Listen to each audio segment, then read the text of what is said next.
Criminology is a true crime podcast that may contain discussion about violent or disturbing topics. Listener discretion is advised.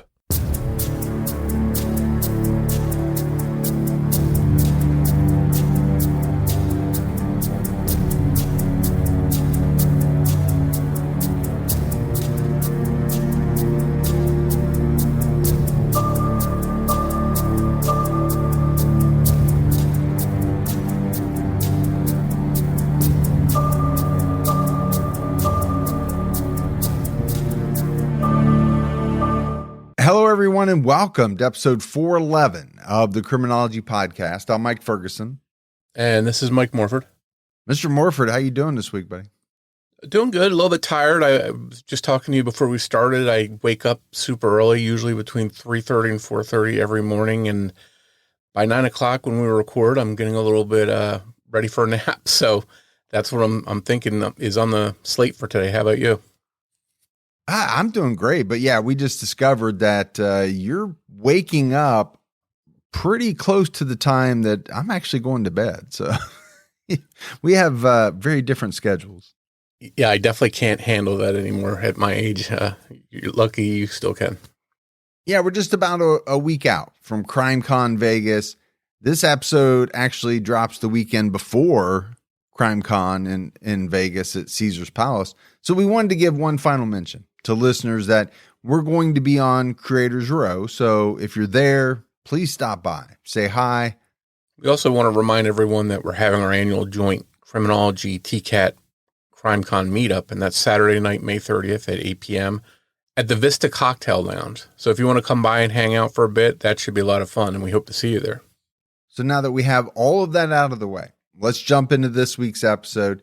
And we're exploring a series of murders that happened in the 1980s and early 1990s that targeted a bunch of different coin shop owners, all of which were killed in their shops. Although the murders happened in several different states, the cases were so similar that authorities began to work together to see if the cases were connected, and if so, to nab the killer. At the time, this is a pretty big deal because jurisdictions didn't work together as closely as they do now, and information wasn't as readily shared between agencies.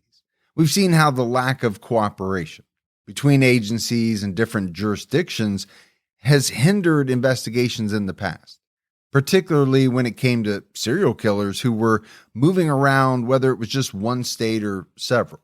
This was such a unique collaboration, in fact, that Pete Pacini, a deputy sheriff in Jefferson County, Washington, told the LA Times this case saw one of the unique joinings of police departments.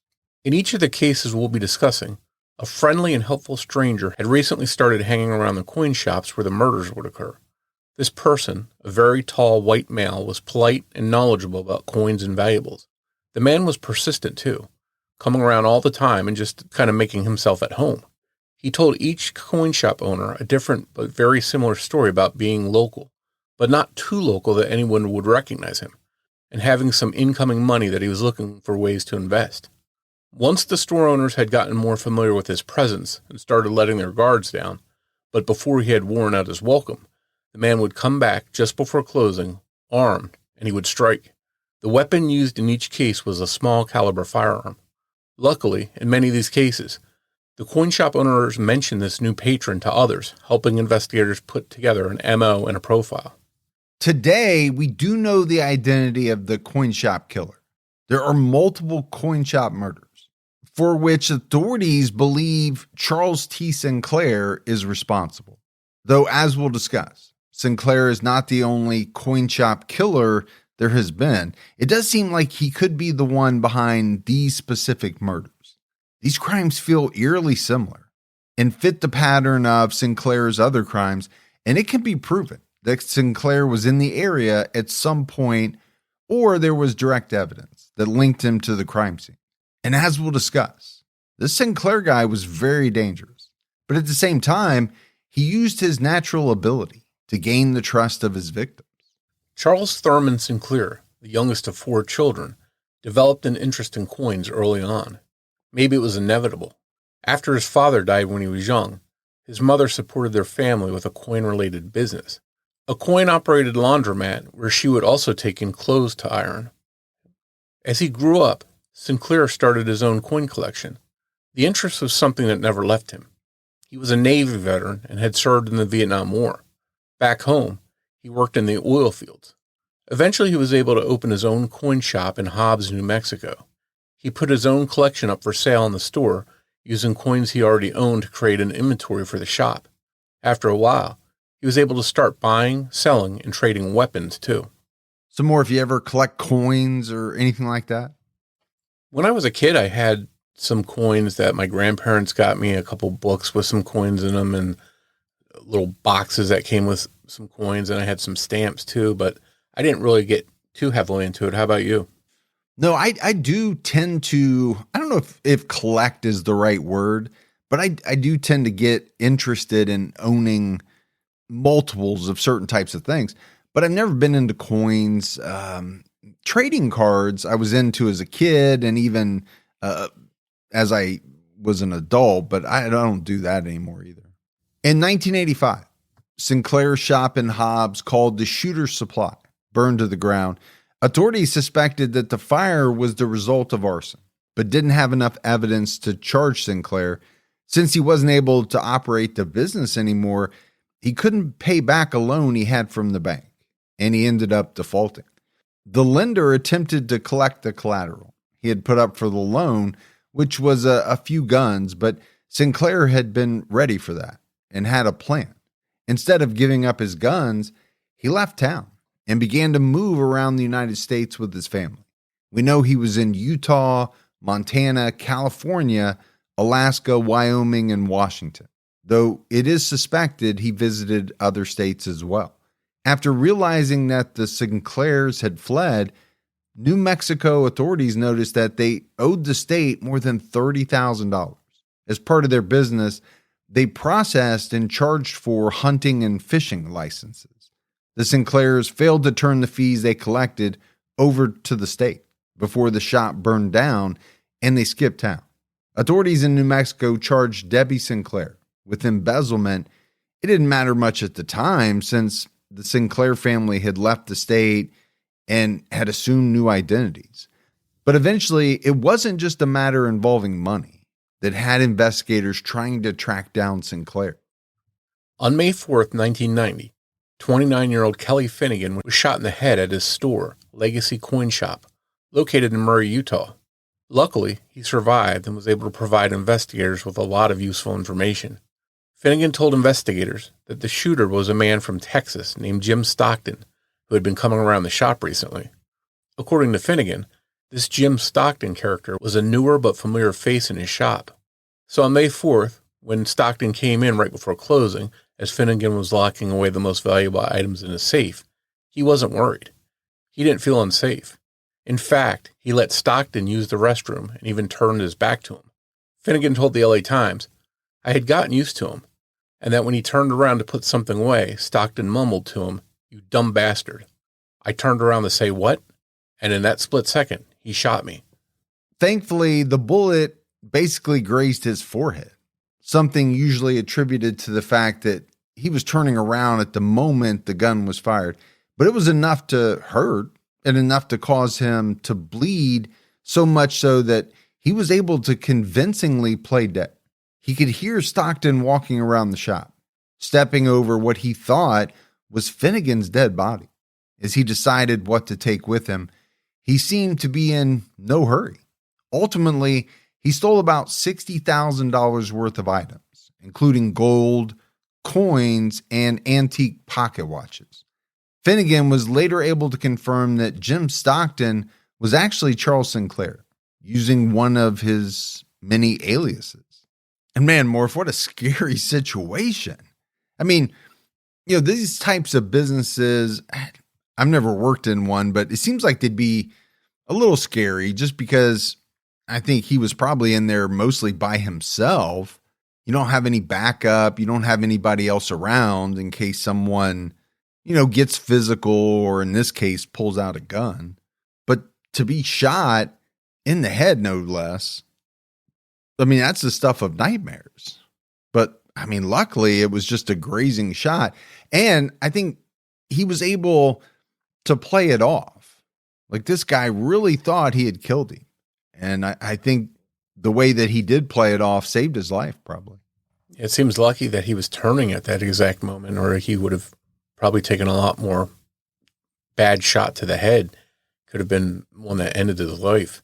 And to your point, these kind of businesses seem like a target-rich type of a store for people that want a quick dollar and want to escape, because oftentimes they're located next to highways or on the edge of town where someone can commit a robbery and hit the highway and be out of the area quickly. So I think these store owners probably are often cognizant of that. And a lot of times they have, guns to defend themselves. It just seems like in this situation, he was caught off guard. Well, the other thing is they're dealing in items that, I don't know, maybe are more easily resold than other stores, right? Maybe a little harder to trace gold and coins than other types of items. Yeah, especially if you have a buyer lined up that will buy that kind of stuff without asking too many questions. On July 31st, 1990, just a couple months after the attack on Kelly Finnegan, there was a double murder at the Treasure State Silver and Gold Coin Shop in Billings, Montana. The owner, 60-year-old Charles Sparbo, and his assistant, 47-year-old Catherine Newstrom, had both been shot in the head during the apparent robbery. The killer got away with $50,000 worth of gold and valuable coins. Sparbo's son, Jim, had been in the shop earlier that day when a strange man had come in. He and his father had been suspicious of the man before the murders, and after what happened, Jim was sure he was the person responsible. Jim provided a description of the man, and it was used for a composite sketch that was released to the media. He was described as a white man with a gap between his teeth and a scar on his right hand. The info Jim relayed to police was helpful. He recalled his father telling him about a new customer that kept coming in. The man claimed to be a farmer and said he was from Laurel, about 15 miles away. He also claimed that he was about to sell his farm for $130,000 and that he would be looking to invest a large chunk of it in gold. Charles Sparbo had mentioned to his son how odd it was that the man parked his car, a silver Pontiac, far from the shop and then walked the rest of the way. Jim had noticed that the man had what he called banker smooth hands, which made him very suspicious of the claim that he was a farmer. He felt no man who spent all day tending to his farm would have extremely smooth hands. And I think, Morf, it's such a good observation. And we talk in a lot of cases about people really being observant of others, which is a good thing. But this observation that this guy's a farmer, yet he doesn't have rough hands, no calluses, extremely smooth hands. It just doesn't seem like somebody who works with their hands day in and day out.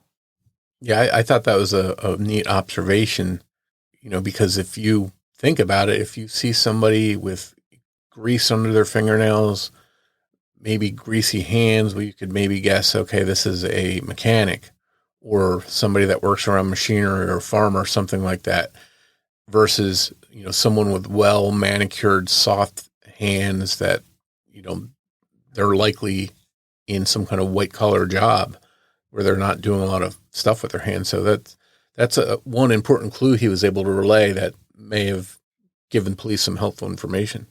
Billings police had the sketch of the suspect, and they quickly circulated, and a tip soon came in. A coin shop owner in Spokane, Washington, recognized the man in the sketch as someone he knew as J.C. Weir. He had been a customer in that man's shop that spring. Looking up the name J.C. Weir in databases, authorities found that a silver Pontiac, just like the one owned by the supposed farmer who killed Charles Sparbo and Catherine Newstrom, was registered in his name.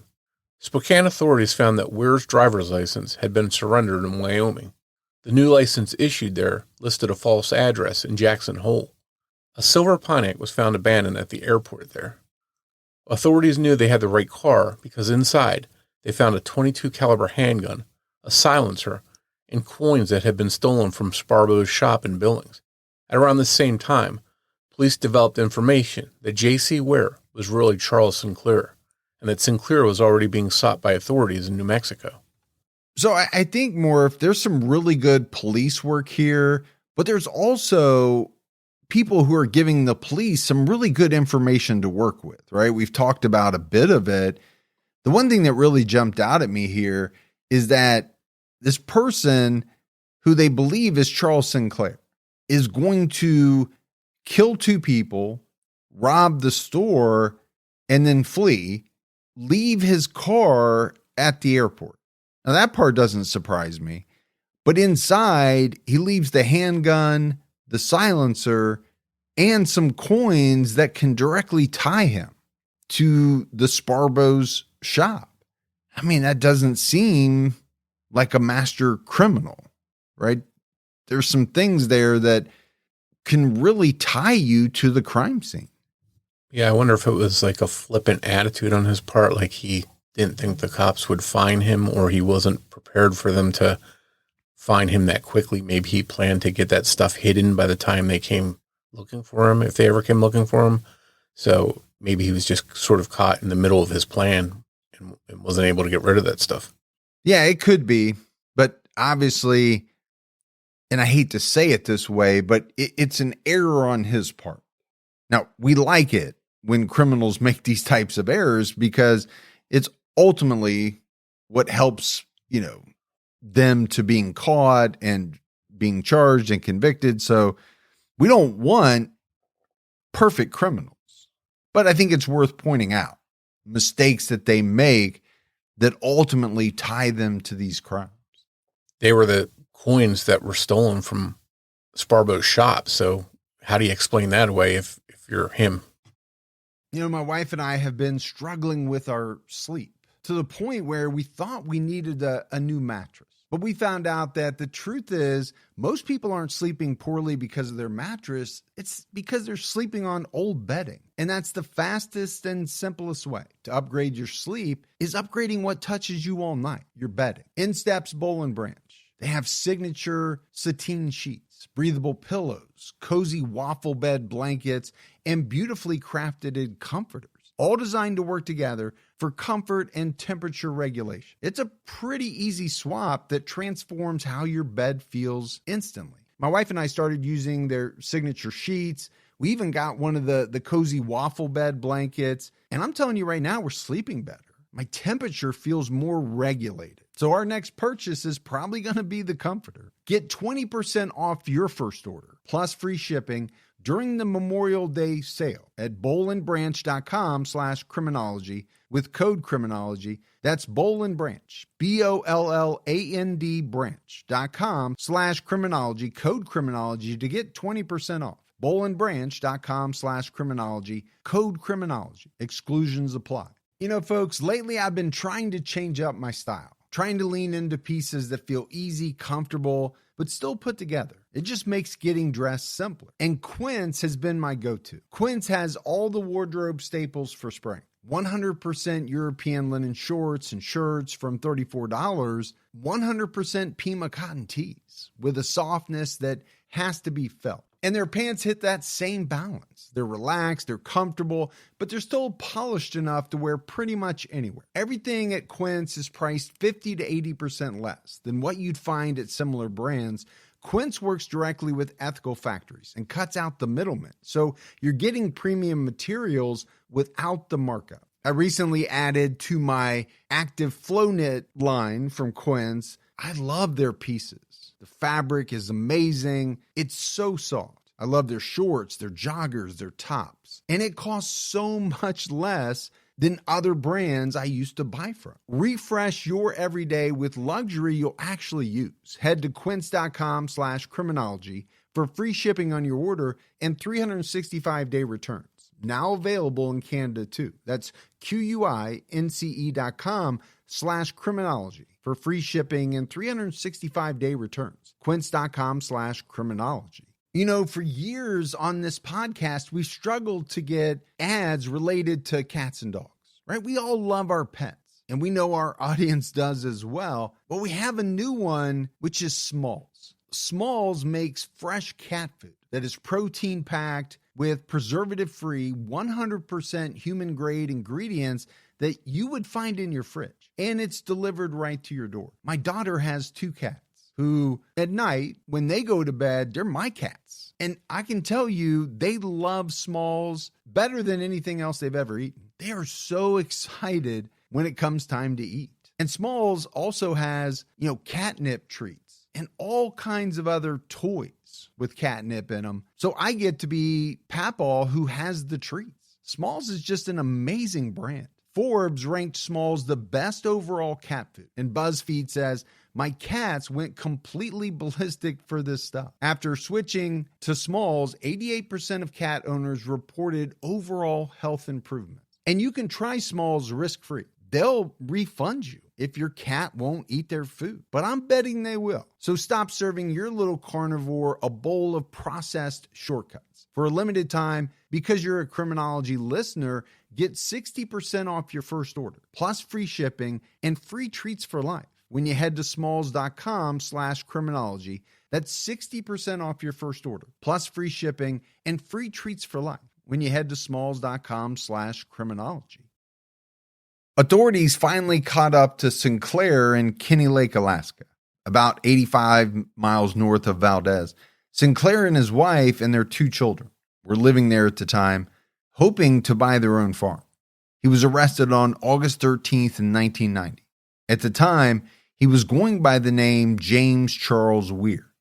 One of Sinclair's friends in Hobbs, New Mexico, came forward to tell authorities that Sinclair had been bragging that he had enough money to buy a property with a lot of acreage that he could farm and have mules and horses. In reality, when the Sinclair family was found in Alaska, they were living in a rental home with no indoor plumbing. Investigators were able to execute search warrants for the Sinclair family storage units back in Sumas, Washington. They found evidence that linked Sinclair to multiple murders and a missing persons investigation. Officers recovered a clarinet that had been purchased by the suspect in the murder of Robert and Dagmar Linton, using a credit card stolen from the couple after they were killed. Robert and Dagmar Linton were a married couple living in Stockton, California. In the summer of 1986, they decided to take a road trip up to Vancouver, British Columbia, and attend the World Exposition on Transportation and Communication. We know they made it up to Washington, where they dropped out of contact with their son. They had been giving him regular updates about their location until they disappeared, and their travel trailer was found abandoned at the NACO West Campground in Brennan, Washington. The last thing they told their son was that they were planning a day trip to Mount Baker. The Lintons' pickup, a 1982 Dodge Ram 1500, was found at the Seattle-Tacoma Airport. There were bloodstains and hair found inside the truck. Authorities are still not sure where, exactly when, or even why the Lintons crossed paths with Sinclair. It appears that it happened after they left the NACO West Campground, but before they had a chance to make it back. What Sinclair was doing in the area, we don't know. He was an outdoorsy type of guy, though. He could have just been there on a day trip of his own to Mount Baker when he saw the Lintons as an easy target for some quick money. The Lintons' bodies have never been found, but police have no doubt they were killed by Charles Sinclair.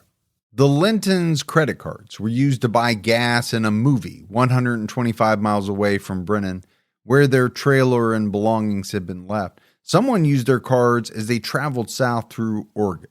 And one coin shop owner may have been very fortunate that the credit card declined when the suspect tried to buy 250 peso Mexican gold pieces for $1,000. It's possible that this purchase would have been the way that the suspect, posing as Robert Linton, made himself seem trustworthy and worthwhile to have around a coin shop before coming back and killing the owner, robbing the shop, and leaving investigators to search for a man who was already dead. That specific shop, though, may have been intimidating to him. It was set up for the staff safety. They always worked in pairs, and they were always armed. It would be a lot harder to make a clean getaway. At this shop, this may be why the man, after claiming he would be back later with the cash to buy the pesos, just never came back. And I mentioned it earlier, Morf, some of these shops, I think people were working alone, but not this one, right? They always worked in pairs and they were always armed. that is not the type of store that, you want to try to rob. This is why you never hardly hear on the news of gun stores being robbed. Anybody who's ever gone into a gun store, almost everybody is armed. It's not a good place to try to rob. Yeah, I think if you're a criminal, you're looking for an easy target, someone that's not going to fight back. But when you have multiple employees armed and able to shoot back, that's probably a place you want to avoid. Well, and you have to assume they're probably pretty proficient, right? With firearms, being around them all day, they probably shoot a lot and stuff like that. But you and I have done so many cases over the years about serial killers. And I don't know that the thought is all that much different. What are we normally talking about? What do we hear even serial killers say? And it's that they're looking for, in most cases, vulnerable types of individuals. They don't want to go after people who could potentially put up a major fight. They're looking for vulnerable types of victims. And I think this situation is no different. If you're a person who robs stores, you're using that same sort of mentality. You're not looking for the toughest nut to crack, right? You're looking for the most vulnerable type of store. Yeah, and there are cases every once in a while where the person is very impulsive and they will take chances, and despite the risk to themselves, they'll attack someone that might be armed or able to protect themselves. But more often than not, like you mentioned, it's always these people looking for someone they feel that they can overtake without much resistance. Investigators in the Linton case were starting to catch up to the suspect, but an article about the missing Lintons noted that the suspect was being tracked by their credit card usage. After that article ran, the suspect stopped using the cards, and the trail went cold. But as we now know, the killing didn't stop. The description given of the suspect that was using the Lintons' credit cards was that of a very tall, large white man with a beard and a bandage on his right hand, and it perfectly matched up with Sinclair, who had scars on his right hand, except that Sinclair was clean-shaven when he was arrested. This slight change in his appearance actually made Deputy Sheriff Pete Piccini, who was investigating the murder of the Lintons, initially overlook the connection. It turns out that Piccini had once interviewed Sinclair in a pawn shop, a tall man with a bandage on his hand, because he was acting suspicious. He didn't realize it was his suspect at the time. However, the same stolen card used to buy the clarinet had first been used to buy gas in Marblemount, just 50 miles away from the town of Deming, Washington, where the Sinclair family lived at the time, though they were going by the last name Ware. Sinclair had assumed Jimmy Charles Ware's identity in 1985 and never looked back. That clarinet Sinclair bought left a trail of its own. His daughter played clarinet, and investigators were able to see that her school records had been transferred from Washington to Alaska. Deputy Sheriff Piccini told SeattlePI.com, the Lintons were killed because Sinclair's daughter needed a clarinet, his wife needed a crock pot, and he needed some more coins. And we talk about so many, senseless murders, right? Almost all of them are. But to think that this guy is basically robbing and killing as a way of life. He's making his living almost. I know that's a strange way to say it, but he is, by robbing stores and killing people. His daughter needs a clarinet. His wife needs a crock pot. Well, how am I going to get that stuff? And in his mind, robbing and killing is what he came up with. And it makes me wonder what he was using the money for besides that kind of stuff, because we mentioned some pretty large takes in a couple of these crimes, yet when they caught up with him, he was living in a rented house with no indoor plumbing. So it doesn't sound like he was living any kind of lavish lifestyle for sure. Well, I just wonder, he's probably not working all that much, maybe not at all. Maybe that was his only form of income, and it would last for a while, but it's not going to last forever, and then it has to be replaced. So this storage locker of Sinclair's yielded a lot of clues that connected him to the murder of the Lintons, But evidence in the storage locker also connected Sinclair to other cases.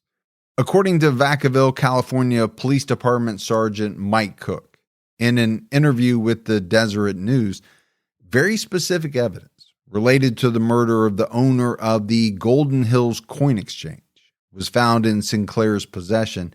It's unclear what the evidence was, but Sergeant Cook was confident, saying, "We have more than enough evidence to charge him." They also found a sales book belonging to Reuben Lucky Williams, who was murdered in his shop in California in 1986. When Sinclair was arrested, he had an antique pocket watch in his pocket. It had been stolen from the safe of Legacy Coin Shop in Murray, Utah. It was also discovered that a Rolex Sinclair's son was wearing had been stolen during the same robbery. So Sinclair had apparently shared the spoils of his crimes with his wife and children. When they found out their father, Charles, was arrested and that he was a murderer, his children were said to be devastated. As for Sinclair's wife, Debbie, Deputy Sheriff Piccini told SeattlePI.com she was like an ostrich who just never asked any questions. He would bring home coins, cash them in, and they'd party, and then he'd go out again. It was almost as if she didn't want to know how he was getting his stuff, but was happy to have it. And that's such an interesting quote, right? She was like an ostrich. He didn't say it, but it's almost like, she kept her head down in the sand. She obviously had to know something strange was going on. How was he getting all this stuff? But she didn't ask any questions. She was happy to have it and apparently didn't care where it came from. While being held in Palmer, Alaska on $500,000 bail, authorities in Montana and Utah charged Sinclair with murder, attempted murder, and aggravated robbery. He fought extradition from Alaska and was moved to a facility in Anchorage. His wife, Debbie, was also arrested and extradited to New Mexico to face those old embezzlement charges related to the hunting license fees. It seemed like justice was on the horizon for the victims and families of these various coin shop attacks, and that Sinclair would have to answer for his crimes. But that wasn't to be. On the morning of October 30th, 1990, 44-year-old Charles Sinclair was found unresponsive in his cell at the Cook Inlet Pretrial Facility in Anchorage, Alaska. He was rushed to Humana Hospital, but after half an hour, he was pronounced dead.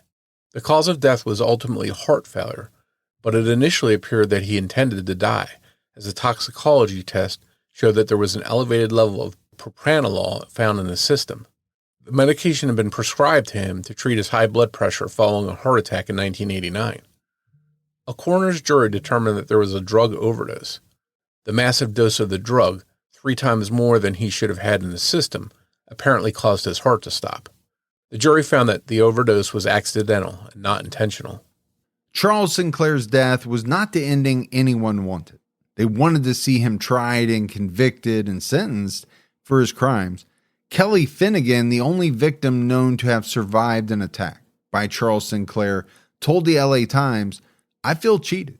Authorities were suddenly facing a roadblock in the cases that were definitely connected to Charles Sinclair, but also in the cases for which they suspected him. And they definitely felt he had more victims." Deputy Sheriff Piccini told the LA Times, "We all felt Sinclair was a serial killer of the same stature of Ted Bundy." And Vacaville Sergeant Mike Cook told the Deseret News, "Our suspect sounds like the typical serial killer." But when Sinclair died, they suddenly lost the ability to question him. There was no hope that anything could convince him to spill his secrets, and investigators believed he had a lot of them. They also believed he could be responsible for up to 15 murders and 2 sexual assaults, in addition to the attempted murder of Kelly Finnegan. And I want to go back to, what Kelly Finnegan said. He felt cheated. And I completely understand how he would feel that way. I think I would feel the same way. It's like this person who did something terrible to you. Now, luckily he survived when, no one else did, but they finally figured out who it was. They caught this guy and he's going to be charged and go to trial. And then all of a sudden you learn that, no, that's not going to happen. That must be very frustrating. Yeah, frustrating for the victims and their families, but also frustrating for police because they might have been able to use leverage against him, later sentences, more favorable conditions if he shared secrets about his crimes, but they didn't have that chance to ask him or question him in those other cases.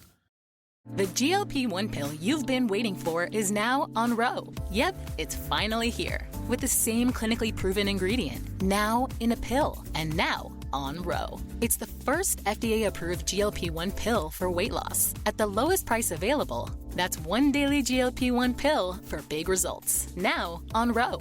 Go to ro.co/listen to see if you qualify. RX only. Go to ro.co/safety for serious side effects and boxed warning associated with GLP-1s. You know what's wild? Most people are still overpaying for car insurance just because it's a pain to switch. That's why there's Jerry. Jerry's the only app that compares rates from over 50 insurers in minutes and helps you switch fast with no spam calls or hidden fees. Drivers who save with Jerry could save over $1,300 a year. Before you renew your car insurance policy, do yourself a favor. Download the Jerry app or head to jerry.ai/Libsyn. That's JERRY.ai/LIBSYN. For many years, it was believed by some law enforcement officials, including Deputy Sheriff Piccini, that Charles Sinclair could be responsible for the murder of 18-year-old Amanda Stavik in Bellingham, Washington. We covered her case back in episode 391. Mandy, as she was known to friends and family, was attacked and killed while on a jog the day after Thanksgiving in 1989. According to CTInsider.com, the search of Sinclair's storage unit had apparently uncovered a high school yearbook belonging to Sinclair's son, with Mandy's picture circled and a yellow flowered bedsheet and pillows that supposedly matched the linen used to strangle and wrap the body. But Ron Peterson, a former Whatcom County Sheriff's Civil deputy who recovered Mandy's body, disputed this and said that her body wasn't wrapped in anything. There was nothing for the sheets or the pillow to match related to Mandy's case. In 2013, new DNA technology helped investigators develop a new suspect to focus on in the Stavik case, Timothy Bass, who lived in the same neighborhood as the Staviks. It took another 4 years for investigators to finally collect his DNA and confirm their suspicions that Bass had killed Mandy. After nearly 30 years, the Stavik family had answers, and the list of cases Sinclair could have been involved in got shorter by one. Police also felt that Charles Sinclair could be responsible for the murders of Jay Cook and Tanya Van Kylenborg. We covered their case way back in season 4. The two were last seen alive on November 18th, 1987, getting onto a ferry in Bremerton, Washington, headed to Seattle. Tanya was found 6 days later. On Thanksgiving Day, she had been left on the side of a rural road in Alger, Washington. She had been sexually assaulted and shot in the head. The couple's van was found the next day near the Bellingham Greyhound station, full of evidence. Jay's body was found 1 day later, about 60 miles from Tanya's body. He had been strangled and bludgeoned with a rock. Their murders reminded some authorities of Robert and Dagmar Linton. Jay and Tanya drove through Brennan, where the Lintons' trailer was abandoned. A man named William Earl Talbert II was convicted of their murders in 2019 after investigators used new DNA testing technology. While investigators may have gotten it wrong and Charles Sinclair wasn't involved in Mandy Stavik's case or in Jay Cook and Tanya Van Kylenborg's, they still think he's a good suspect in the other cases that fit his normal MO. That being targeting coin shop owners. Unfortunately, with no DNA to test, we may never know the answer in these coin shop murders. The nature of these murders kind of obscures important details. There are a list of dozens of coin shop murders over the years, seemingly unrelated ones throughout the United States and Canada, and it's likely that this kind of thing happens in other countries too. When you deal in valuables, you're often a target. So we certainly can't say that Charles Sinclair is responsible for every murder of a coin shop owner. But various agencies came together and pooled their resources and shared details. And collectively, they came to believe that there's a very high likelihood Charles Sinclair was responsible for some very specific murder cases. One of those cases took place in Everett, Washington. On January 27, 1980, David Sutton was found dead in his antique shop, the Bennington Auction Company in Everett. He had been shot in the head with a .38 caliber weapon. $80,000 in the form of silver coins had been stolen from the shop. Another case thought to be connected to Charles Sinclair happened on August 28, 1985. That's when 41-year-old Thomas Rohr was found dead in the coin shop he managed in Mishawaka, Indiana. The following year, on November 1st, 1986, Reuben Lucky Williams was found dead in the coin shop he owned in Vacaville, California. The 59-year-old was a military veteran. Sinclair had Lucky's sales book in his possession when his storage unit was searched. Another murder police think Sinclair is responsible for is that of 45-year-old Leo Cashett. On July 14, 1987, he was found dead in his coin shop in Spokane, Washington. He had been shot in the head. On March 12, 1988, 52-year-old Leroy Hoffman was found dead in his shop in Kansas City, Missouri. Coins worth several thousands of dollars had been stolen. Before he was killed, he had told his wife about a farmer that had recently been in the shop looking to sell his coins.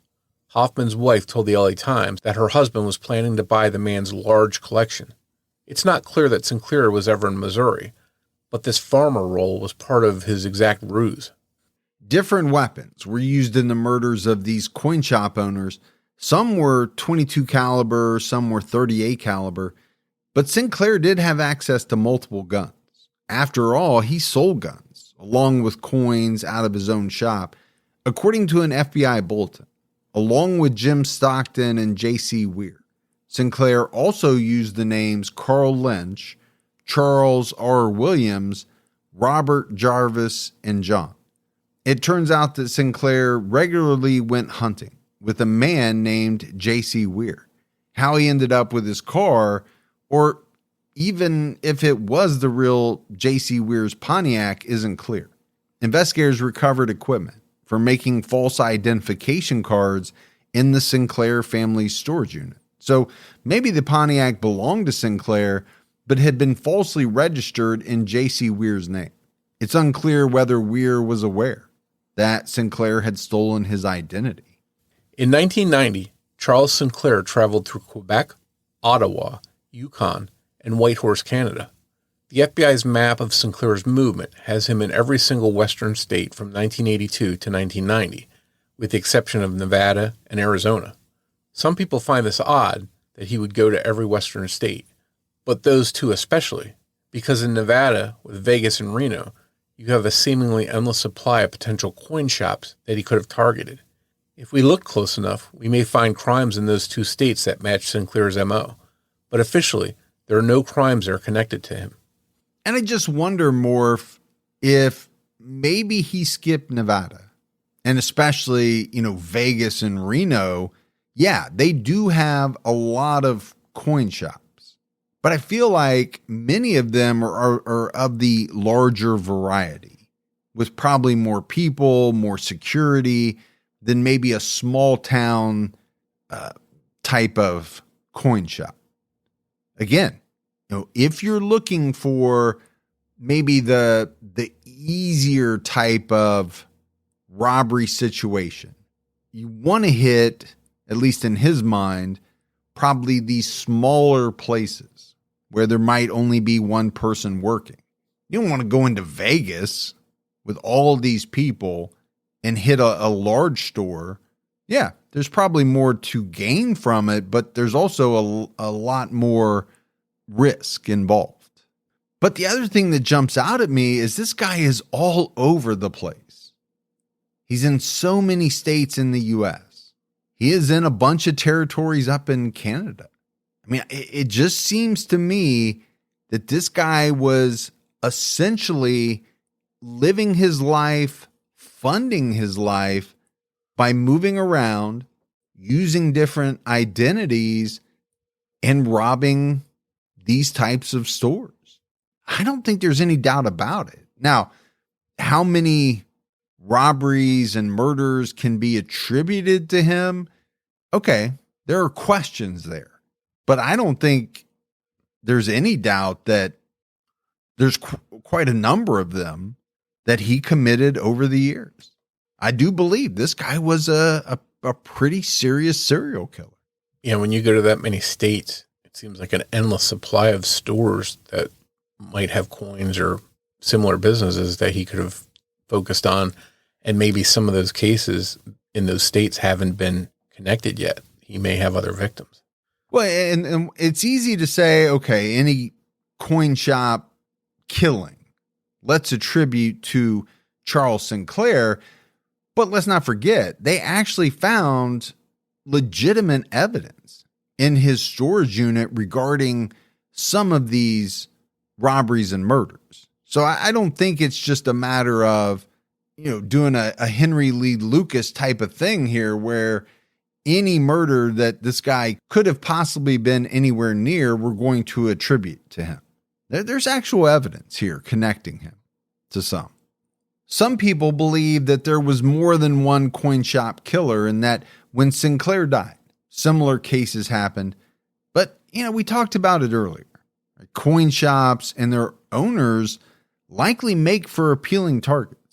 Just like there was more than one Night Stalker, more than one fast food killer, this is another moniker that may pass on to new suspects for as long as there are coin shops. For example, if you just look up the coin shop killer, you're going to find some more recent articles that are not even about Sinclair. Articles from as recently as last month are referring to a man named Douglas Smith when they talk about the coin shop killer.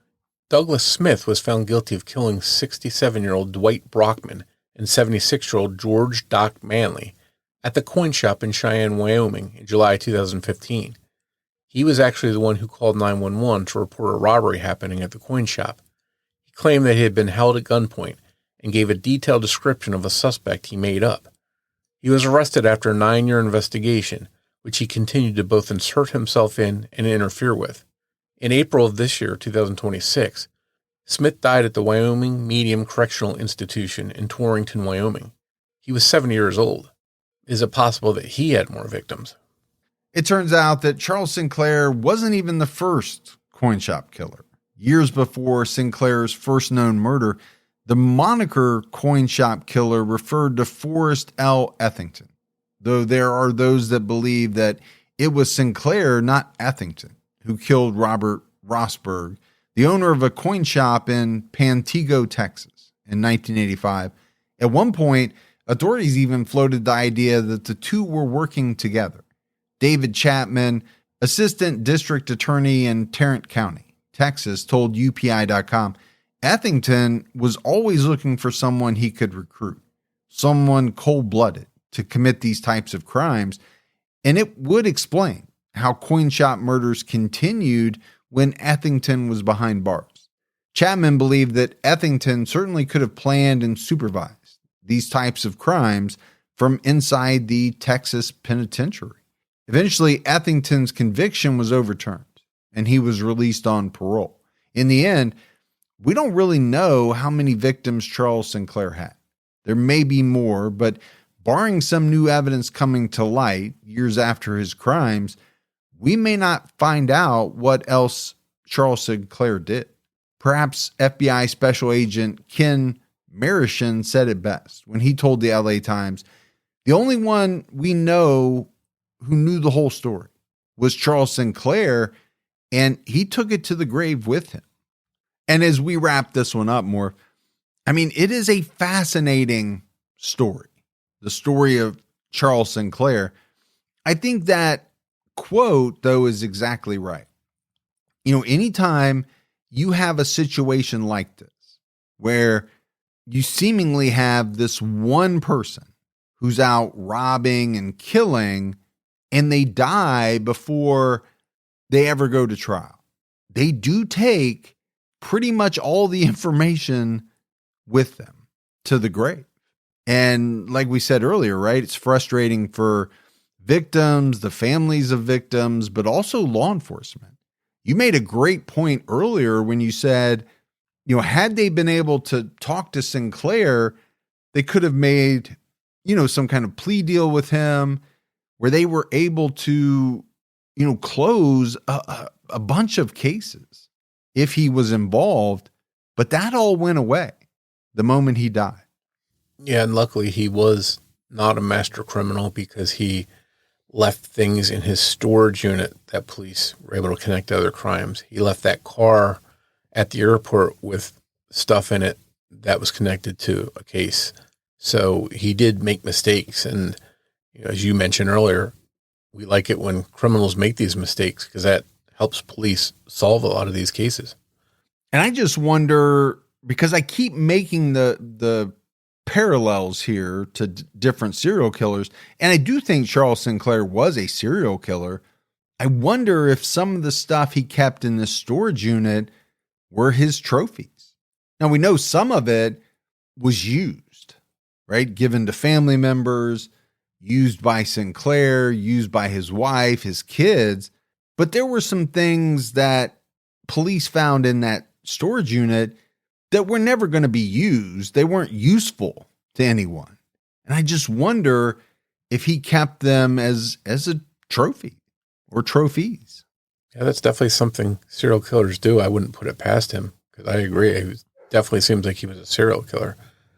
And one thing, speaking of serial killers, that I took away from this was I felt there was a little bit of a vibe of Henry Lee Lucas, where they were trying to pin other crimes on him just because he was in the vicinity. We talked about a few of them, the murder of Jay and Tanya and Mandy. They were a little bit different than his typical MO, and there were sexual assaults in them as well, something that, as far as we know, he didn't do. So, I found that interesting that police were trying to connect these cases to him, even though it wasn't in his normal wheelhouse. But it's so natural, right? We do it.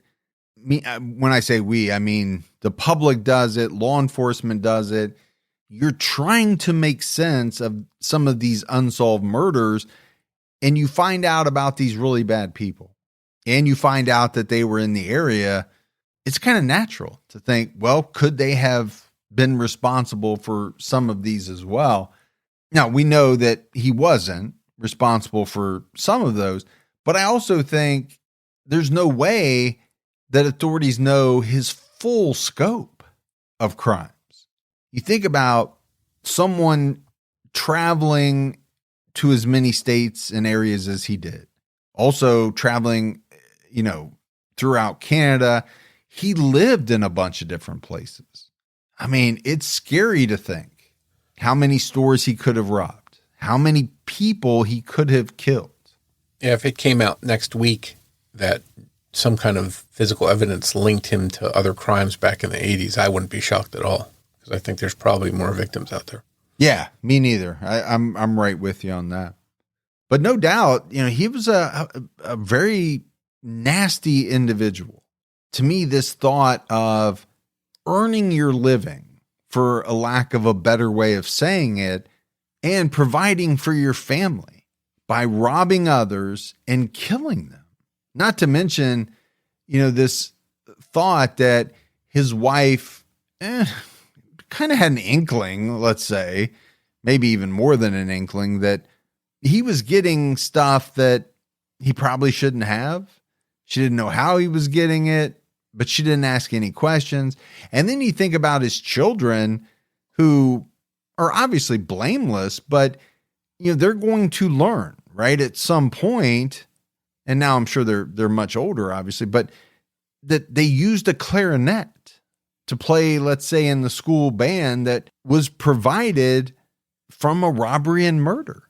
The son had a Rolex that he would learn at some point came from a robbery and murder. So, I mean, I don't know how you square all of that along with the fact that your dad was this prolific murderer. And I think that proves that there were victims too in this. So far-reaching effects from his crimes. Yeah, absolutely. But that's it for our episode on the coin shop killer. As always, if you love the show, but you haven't done so yet, take a minute, go out, leave us a review, leave a rating. Also, keep telling your friends. Word of mouth about the podcast really helps us out. If you want to find us on social media, we're on every major platform. Just search for Criminology Podcast on your favorites. And for news, old episodes, and more, head over to our website, criminologypodcast.com. And if you want to join a discussion group about the podcast and the cases we discuss, head over to Facebook and search for Criminology Podcast, Discussion and Fans. So that's it for another episode of Criminology, but Morf and I will be back with all of you next Saturday night with a brand new episode. So until then, for Mike and Morf, we'll talk to you next week. Take care, everyone.